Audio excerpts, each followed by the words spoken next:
So hello everyone and welcome to today's class. तो आज हम बात करने जा रहे हैं change in states of matter. And obviously ये दो कॉज की वजह से हो सकता है। आपके या तो आप टेम्परेचर में चेंज कर दो या आप उसके प्रेशर में चेंज कर दो। तो दोनों ही तरीके से हम स्टेट्स ऑफ मैटर को चेंज कर सकते हैं।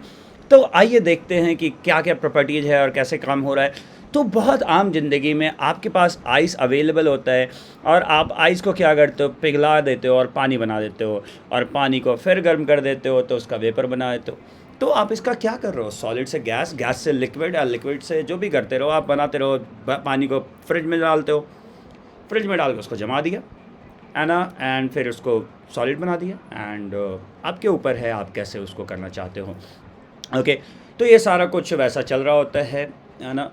तो हम इसको ऐसे कर रहे होते हैं। आप अलग अलग तरीके से कर सकते हो। आप किसी और मेटल्स के बारे में सोच सकते हो। मेटल्स जो सॉलिड होते हैं उनको बहुत ज़्यादा हीट करके क्या आप कर सकते हो, आप उसको लिक्विड बना सकते हो। ठीक है ना। जैसे कि आपका डीओ होता है, डीओ जो लिक्विड फॉर्म में रहता है, काफ़ी ज़्यादा हाई प्रेशर में, हालांकि वो change in state of matter by pressure है। ओके, जैसे बट कंडेंस जो कर देते हैं हम, पानी को कंडेंस करके क्या कर देते हैं, जैसे वेपर जो होता है, जैसे आप खाना जब पकाते हो, तो वो ऊपर जो लिड पे जम जाता है पानी, वो क्या वेपर्स जो कंडेंस हो गए, ठंडा हो गए, तो वो टेम्परेचर चेंज करके हम स्टेट्स ऑफ मैटर को चेंज कर पा रहे हैं। तो ऐसा होता क्यों है, जैसे सॉलिड से लिक्विड क्यों बन गया। तो हो क्या रहा है कि जब आप इसको हीट करना शुरू किए तो वो बहुत ज़्यादा हीट एनर्जी लेके उसके इंटरमॉलिक्यूलर फोर्स ऑफ अट्रैक्शन को ब्रेक करने लगा। इंटरमॉलिक्यूलर फोर्स ऑफ अट्रैक्शन को ब्रेक करने लगा, उसके अंदर वाइब्रेशन बढ़ने लगा, एनर्जी बढ़ने लगा, और उसके इंटरमॉलिक्यूलर फोर्स ऑफ अट्रैक्शन को ओवरकम कर दिया। And the changes from solid to liquid, है ना। और इसके बाद इसको और अगर आपने फर्दर हीट किया तो वो क्या हो जाएगा, लिक्विड से गैस हो जाएगा। अब द मिनिमम टेम्परेचर जब वो एक अपने स्टेट को चेंज कर रहा है, मतलब सॉलिड से लिक्विड हो रहा है, वो उसका क्या कहलाएगा, मेल्टिंग पॉइंट। वहीं जब लिक्विड से जब वो गैस हो रहा है, the minimum temperature started converting to the gas in known as boiling point. Okay, और इट्स वेपर। ओके, तो आइस के लिए या वाटर के लिए हमारे पास मेल्टिंग पॉइंट कितना है। वाटर के लिए मेल्टिंग पॉइंट है हमारा 0 डिग्री सी, मतलब 0 डिग्री सी पे वो मेल्ट भी करता है, फ्रीज भी करता है। वहीं पे हमारा जो बॉइलिंग पॉइंट या वेपर पॉइंट जो है, स्टीम पॉइंट जो है, वो हमारा 100 डिग्री सी है, 100 degree centigrade, okay, Celsius. Okay, तो ये हमारा सेम ही टेम्परेचर पे वो दो स्टेट में रहता है, एक तो लिक्विड और गैस में। सेम ही टेम्परेचर पे वो गैस और वो लिक्विड में है। तो आप समझ सकते हो कि अलग सेम ही टेम्परेचर, माफ़ कीजिएगा, सेम ही टेम्परेचर वो सॉलिड और लिक्विड में है, और सेम ही टेम्परेचर वो लिक्विड और गैस में है। 100 डिग्री सी पे लिक्विड में भी है और गैस में भी है, 0 डिग्री सी पे सॉलिड में भी है और लिक्विड में भी है। तो ये फेनोमेना होता रहता है। बट जो एनर्जी हमने दिया वो कहाँ जाता है, तो वो हम अभी सेक्शन में, अगले सेक्शन में समझेंगे, जो कि लैटेंट हीट होगा। ओके, तो हम जरा इफेक्ट ऑफ प्रेशर की भी बात कर लेते हैं। तो हमने डीओ यूज किया। डीओ, आपके घर में एलपीजी सिलेंडर आता है, LPG, liquefied petroleum gas, gas है बट वो लिक्विफाइड है। मतलब क्या कि भैया उसको बहुत ज़्यादा हाई प्रेशर में करके ना, उसको हम लिक्विड, गैस से लिक्विड बना दिए हैं, और लिक्विड बना के उसको मस्त ट्रैवल, क्योंकि हमारा गैस को ट्रैवल कराने में ज़्यादा एरिया चाहिए होगा, लिक्विड को आसानी से हम ट्रैवल करा सकते हैं। और उसका लिक्विड और उसमें ऑब्वियसली काइनेटिक एनर्जी ज़्यादा है, तो जैसे ही उसे मौका मिलता है तो फिश करके निकलता है गैस। ओके, तो उसका भी फ़ायदा होता है, क्योंकि हमको, वरना हम अगर लिक्विड गैस आता तो कैसे करना पड़ता है, ऐसे ऐसे करना पड़ता है। जैसे बहुत टाइम बाइक में देखते हो लोग ऐसे ऐसे कर रहा होता है, पता नहीं क्या कैसे, आज तक मैंने नहीं किया। ओके, ताकि इंजन तक तेल जाए, पता नहीं, पुराने ज़माने में बहुत देखा है, स्कूटर का स्पेशली हमने देखा है काफ़ी ज़्यादा करते हुए, क्योंकि वो लिक्विड है। वहीं पे गैस होता तो वो कुछ भी नहीं करना पड़ता, गैस अपने रास्ते से निकल जाता। तो हम change of states of matter, हम प्रेशर को अप्लाई करके, मतलब प्रेशर को बढ़ा के भी हमने कर सकते हैं। ओके, उसके बाद लैटेंट हीट। तो वही बात जो हमने कहा था कि भैया वो हीट जा कहाँ रहा है, वो लैटेंट हीट मतलब हिडन हीट होता है। हिडन मतलब छुपा हुआ। भैया कहाँ छुप गया वो हीट, जो हमने मान लो कि ये हमारा इसको बर्नर पे हीट करना शुरू किया, इसमें बर्फ़ जमा के रखा था, और एक थर्मोमीटर लगा देते हैं। ये हमारा आर्टिफिशियल थर्मोमीटर है, और जब तक हमने इसमें देखा कि ये बर्फ़ लगा रहा है, पिघल रहा है, पिघल रहा है, पिघल रहा है, और ये पिघलने के बाद तक ये 0 डिग्री सी ही रहा पूरा पानी, जब तक इसमें पिघल के फिर वो फर्दर गर्म हो रहा है तो वो टेम्परेचर बढ़ रहा है, बट तब तक ये 0 डिग्री सी रहा, ये टेम्परेचर थर्मोमीटर पे 0 डिग्री सी ही दिखाता रहा। तो ऐसा क्यों? ये जो हमने हीट इतने देर से दिए, भैया मेरा हीट गया कहाँ? मेरा तो चूल्हा बर्बाद हो गया, मेरा जीवन बर्बाद हो गया। तो ऐसा नहीं हुआ भैया, आपको स्टेट चेंज करने में वो एनर्जी की ज़रूरत होती है, वरना फिर कहाँ से एनर्जी, मतलब समझ रहे हो ना? तो ऐसा स्टेट चेंज करने के लिए आपको एनर्जी की ज़रूरत होती है। So the process of melting है ना, and change of state into solid to liquid is known as fusion. उसको अपन क्या बोलते हैं? फ्यूजन। तो ये लैटेंट हीट को हम लोग बेसिकली अगर डिफाइन करना चाहें तो लैटेंट हीट एनर्जी अब्जॉर्ब और रिलीज्ड, ये दोनों ही केस में होता है। इनफैक्ट ऑब्जर्व भी हो सकता है लैटेंट हीट, मतलब जो भी during the change in physical state that occur without changing the temperature.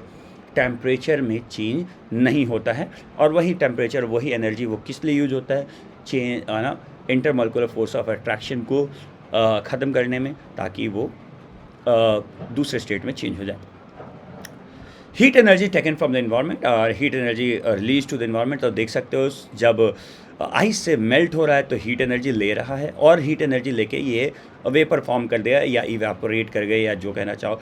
ये बादल हमारा कंडेंस करके लिक्विड बना के दिया है ना, लिक्विड को और फ्रीज किया, मतलब हीट एनर्जी ये क्या कर रहा है? रिलीज कर रहा है, हीट इसमें ख़त्म हो रहा है, ठीक है। तो ये क्या होगा? फ्रीज। अब एक होता है सब्लिमेशन। सब्लिमेशन क्या होता है? डायरेक्ट सॉलिड से गैस बन जाए without going into the liquid form.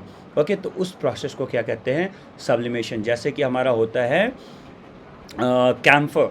Camphor क्या होता है? डायरेक्ट सॉलिड से गैस फॉर्म हो जाता है। डेपोजिशन क्या होता है? डायरेक्ट वेपर से आइस फॉर्म हो जाना, वेपर से आइस फॉर्म हो जाए, जैसे कि आपका हेल स्टॉर्म वगैरह जो होता है ना, तो वो क्या होता है? आसमान में तो क्लाउडी फॉर्म होता है, वेपर ही फॉर्म होता है, बट वो गिरता किस फॉर्म में? सॉलिड के फॉर्म में। तो उसको क्या बोलते हैं? डिपोजिशन बोलते हैं, ठीक है। तो उम्मीद करता हूँ यहाँ तक आपको काफ़ी अच्छे से समझ में आ रहा हो। तो चलिए आगे बढ़ते हैं। इवेपोरेशन। तो हमारे आम ज़िंदगी में इवेपोरेशन बहुत कॉमन फेनोमेना है, हमेशा ही हो रहा होता है इवेपोरेशन। ओके, मतलब मैं कुछ भी कर रहा हूँ, प्लांट कुछ भी कर रहे हैं, प्लांट के भी बॉडी से इवेपोरेशन, एनिमल के बॉडी से इवेपोरेशन, हर जगह से इवेपोरेशन हो रहा होता है। कहीं भी हल्का सा भी वाटर मॉलिक्यूल्स है अवेलेबल, वहाँ से इवेपोरेशन हो रहा होगा, ठीक है। You can not change it. अब इवेपोरेशन द सरफेस फेनोमेना, क्योंकि ये क्यों सिर्फ और सिर्फ सरफेस पे ही होता है, सिर्फ और सिर्फ सरफेस की चीज़ों पे ही होता है और कहीं नहीं होता। ओके, तो फैक्टर्स अफेक्टिंग इवेपोरेशन, फैक्टर क्या क्या अफेक्ट करते हैं इवेपोरेशन को? तो सबसे पहले है हमारा टेम्परेचर। टेम्परेचर, जैसे कि आपके गर्मियों में कपड़े जल्दी सूख जाते हैं, वहीं ठंडियों में जब टेम्परेचर हमारा कम होता है तो कपड़े को सुखाना थोड़ा मुश्किल हो जाता है। On increasing the temperature, the rate of evaporation also increases.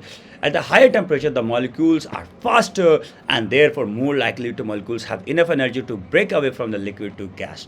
मतलब सिंपल सा बात है भैया, उनके पास इतनी एनर्जी रहेगी कि वो जो लिक्विड फॉर्म में जो कपड़ा जैसे गीला करके रखा है मैंने, तो इसमें लिक्विड है, इसमें लिक्विड को हायर एनर्जी दे दिया आपने, तो ये क्या है? लिक्विड से गैस बन जाएगा और ये बस उड़ जाएगा। चल द परिंदा उड़ गया रे बाबा। Okay, so wind speed and rate of evaporation are directly proportional to each other. अब देखो भैया, हवा तेज मस्त बह रहा है ना, हवा तेज बहता है, ऐसे ऐसे करते हो ना, है ना, लड़कियां ऐसे करती हैं, दू दू दू दू दू दू, पता नहीं ऐसे कैसे हवा लगता है। ओके, तो wind speed the rate of evaporation directly proportional to each other. मतलब अगर विंड स्पीड ज़्यादा रहेगा, मतलब ऐसे ऐसे भी करते हो, ऐसे ऐसे करके हवा जरूर लगता है, हाँ, तो आपको ठंडा ठंडा महसूस होता है। अगर अच्छा हवा बह रहा है तो कपड़ा जल्दी सूख जाता है। इवन ठंड के मौसम में भी अच्छा हवा बह रहा होता है तो कपड़ा जल्दी आपका सूख जाता है। तो उस पर भी सरफेस एरिया, मतलब अब कपड़े को मैं जैसा टॉवल ले लिया, ये है ना, कुछ गिरना मत भाई, और टॉवल ऐसे भींगा के रखा है मैंने और ऐसे रख दिया, क्या जल्दी सूखेगा? या ऐसे रख दिया, ऐसे फैला के रख दिया तब जल्दी सूखेगा? तो आप कहोगे सर फैला के रखोगे तो जल्दी सूख जाएगा। तो फैला के रखने से क्या हुआ? सरफेस एरिया अपन ने बढ़ा दिया। मतलब एक ग्लास में पानी लेट सूखेगा और एक कटोरे, एक प्लेट में पानी ले लो तो पानी जल्दी सूख जाएगा। इवन हम लोग ग्लास में दूध लेते हैं या कॉफ़ी मग में लेते हैं ताकि हमारा दूध या कॉफ़ी ज़्यादा देर तक गर्म रहे। अगर कटोरे में लेकर ऐसे पियोगे तो जल्दी ठंडा हो जाएगा, क्योंकि सरफेस एरिया बढ़ जाएगा, इवेपोरेशन होगा, और इवेपोरेशन क्या करेगा, अपने साथ लैटेंट हीट लेके उड़ जाएगा और आपका चाय जल्दी ठंडा हो जाएगा। ह्यूमिडिटी, अगर मॉइस्चर बहुत ज़्यादा होता है स्पेशली आपके बरसात के टाइम में, तो बरसात में गर्मी तो होती है बट मॉइस्चर ज़्यादा होता है ऑलरेडी इन्वायरमेंट में, तो हमारा जो कपड़ा का मॉइस्चर होता है, पानी होता है, वो जल्दी नहीं निकल रहा होता है। इनफैक्ट आपको भी बरसात के टाइम में ऐसा चिपचिपा एहसास होता है।